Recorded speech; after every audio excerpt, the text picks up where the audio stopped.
خاموش حویلی کا راز۔ رات کی خاموشی میں جب پورا گاؤں نیند کی گہری وادی میں ڈوبا ہوا تھا، گاؤں کے کونے پر کھڑی وہ پرانی حویلی کسی بوسیدہ یاد کی طرح خاموش کھڑی رہتی۔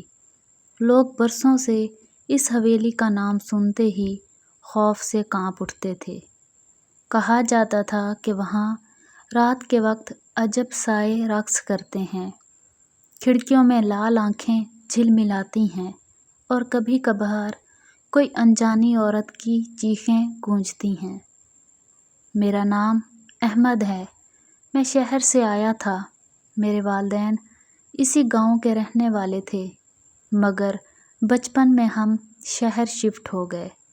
کچھ دن پہلے میرے دادا کا انتقال ہوا اور وراثت میں یہ پرانی زمینیں اور ایک بوسیدہ حویلی میرے نام ہو گئیں۔ گاؤں کے لوگ بار بار مجھے سمجھاتے رہے کہ بیٹا وہ حویلی خالی رہنے دو، وہاں مت جانا، لیکن میں ضدی تھا۔ مجھے یقین تھا کہ یہ سب وہم ہے۔ چنانچہ ایک شام میں نے اپنا بیگ اٹھایا اور گاؤں کے سرے پر موجود اس حویلی کی طرف روانہ ہو گیا۔ حویلی کو دیکھ کر میری سانس رک گئی۔ دروازہ آدھا ٹوٹا ہوا تھا، چھت کے کچھ حصے جھکے ہوئے تھے، دیواروں پر پرانی بیلیں لپٹی ہوئی تھیں۔ ایسا لگ رہا تھا جیسے کئی دہائیوں سے کسی انسان نے اس میں قدم نہ رکھا ہو۔ دروازے کے اوپر دھندلا سا ایک پرانا تختہ آویزاں تھا، جس پر کچھ لکھا تھا: جو اس گھر میں اجازت کے بغیر داخل ہوگا وہ جنات کا مہمان ہوگا۔ میں نے یہ لکھائی دیکھی تو دل میں ہلکا سا خوف جاگا، مگر پھر خود کو سمجھایا یہ سب گاؤں کے لوگوں کے ڈرانے کے طریقے ہیں۔ دروازہ دھکیل کر میں اندر داخل ہو گیا۔ اندر قدم رکھتے ہی عجیب سا بوجھ محسوس ہوا، جیسے ہوا بھاری ہو گئی ہو۔ کمرے اندھیرے میں ڈوبے ہوئے تھے، کھڑکیاں ٹوٹی ہوئی تھیں اور ہر چیز پر گرد جمی ہوئی تھی۔ میں نے اپنا بیگ نیچے رکھا اور لالٹین جلائی۔ جب روشنی پھیلی تو دیواروں پر پرانے فریم نظر آنے لگے۔ ان میں عجیب عجیب تصویریں تھیں۔ کسی میں عورت کے چہرے پر کالا نقاب تھا، کسی میں خون جیسے دھبے۔ میں نے دل کڑا کر کے ایک کمرے کا معائنہ شروع کیا، لیکن جیسے ہی ایک تصویر کو چھوا، اچانک میرے پیچھے کسی کے چلنے کی آواز آئی۔ میں تیزی سے مڑا، کوئی نہیں تھا۔ دل کی دھڑکن تیز ہو گئی۔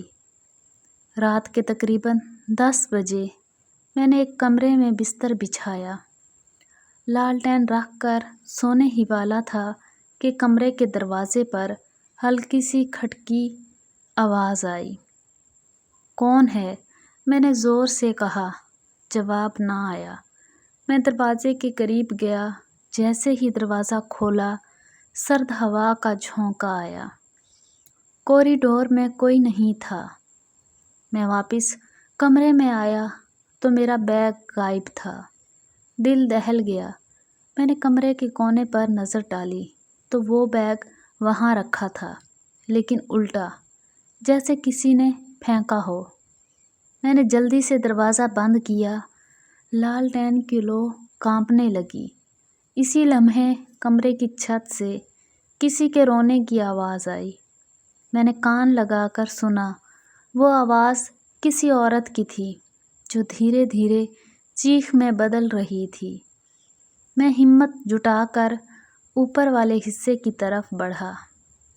زنگ آلود سیڑھیوں پر چڑھتے ہی عجیب بدبو محسوس ہوئی، جیسے سڑنے کا احساس۔ اوپر پہنچ کر دیکھا کہ ایک لمبا سا کمرہ ہے۔ کمرے کے بیچوں بیچ ایک پرانا جھولا رکھا تھا جو ہل رہا تھا۔ میں آگے بڑھا۔ جھولے پر ایک پرانی گڑیا رکھی تھی جس کی آنکھیں ٹوٹی ہوئی تھیں۔ اور اس کا چہرہ جلا ہوا تھا۔ جیسے ہی میں نے گڑیا کو چھوا، میرے کان کے قریب کسی نے سرگوشی کی، یہ ہمارا ہے، اسے واپس رکھ دو۔ میں چونک کر پیچھے ہٹا۔ کمرے کی فضا مزید بھاری ہو گئی۔ اچانک جھولا خود بخود تیز ہلنے لگا۔ میں نے جلدی سے نیچے بھاگنے کی کوشش کی، لیکن جب سیڑھی کے پاس پہنچا تو نیچے اندھیرا چھا گیا۔ لالٹین کہیں گر گئی تھی۔ میں نے موبائل نکال کر فلیش آن کی۔ روشنی میں سیڑھیوں کے نیچے ایک عورت کا سایہ دکھائی دیا۔ وہ سفید لباس پہنے کھڑی تھی، بال چہرے پر پھیلے ہوئے تھے۔ اس کی آنکھیں سرخ شعلوں کی طرح جل رہی تھیں۔ وہ آہستہ آہستہ سر اٹھا کر مجھے دیکھنے لگی۔ اس کے لب ہلے اور کمزور مگر خوفناک آواز نکلی، تمہیں یہاں نہیں آنا چاہیے تھا۔ میرے جسم کا خون خشک ہو گیا۔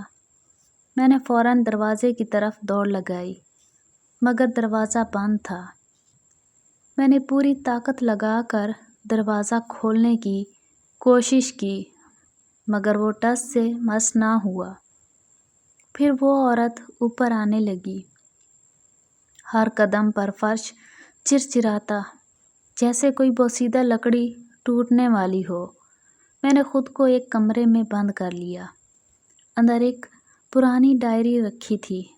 جلدی جلدی ورق پلٹنے لگا۔ اس میں لکھا تھا، یہ حویلی ہمارے خاندان کی لعنت ہے۔ دادی اماں کی روح اس گھر میں قید ہے۔ اس نے اپنے بچوں کو قتل کیا اور خودکشی کر لی۔ اب وہ اپنی چیزیں واپس چاہتی ہے۔ جو بھی اس کے گھر میں آئے گا وہ اسے اپنی قید میں لے گی۔ میرے رونگٹے کھڑے ہو گئے۔ اچانک کمرے کی کھڑکی زور سے کھلی۔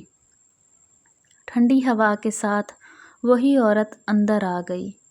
اس نے میرا گلا پکڑ لیا۔ میں نے دم گھٹتا محسوس کیا۔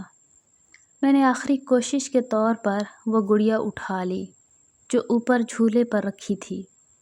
جیسے ہی وہ گڑیا اس کے ہاتھ میں دی، اس کی آنکھوں سے آنسو بہنے لگے۔ وہ آہستہ آہستہ پیچھے ہٹی اور دھند کی طرح غائب ہو گئی۔ دروازہ خود بخود کھل گیا۔ میں نے حویلی سے دوڑ لگا دی۔ آج کئی سال ہو گئے ہیں، مگر اس رات کی دہشت میرے ساتھ ہے۔ گاؤں والے کہتے ہیں کہ اب وہ عورت کبھی نہیں دکھائی دی، لیکن کبھی کبھار حویلی کی کھڑکی سے ایک جلتی آنکھ جھلملاتی ہے، جیسے وہ دیکھ رہی ہو کہ کوئی نیا مہمان کب آئے گا۔